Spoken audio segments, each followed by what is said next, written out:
যতই গরম হোক না কেন পেট তো আর বারণ শোনে না। হ্যালো এভরিওয়ান, আজ শনিবার সকালবেলা বাজার থেকে মধু ফল শাক সবজি কিনে এনেছে। আর ঝুড়ি ভর্তি করে আম, কলা, তরমুজ, লিচু, ড্রাগন, শসা, অনেক রকমের ফল কিনে এনেছে। আর সাথে আছে টাটকা শাক সবজি। আর সেই সবজির মধ্যে আছে ঝিঙ্গে, বেগুন, আলু, লাউ, পেঁয়াজ, ক্যাপসিকাম, মিষ্টি আলু। ফ্রিজে আগের যা সবজি ছিল সেগুলো বের করে সব রান্না করব। আর আজকে যে টাটকা সবজিগুলো এনেছে ওগুলো এখন ফ্রিজে সব গুছিয়ে রাখবো।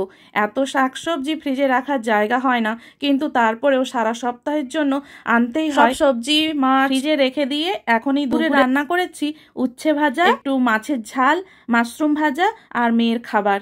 ওকে দুপুরবেলা খাইয়ে দিয়ে ঘুম পাড়িয়ে দিয়েছি। এখন এই রান্নাঘরে রান্না করতে করতেই আমাদের 2টো বেজে গেছে।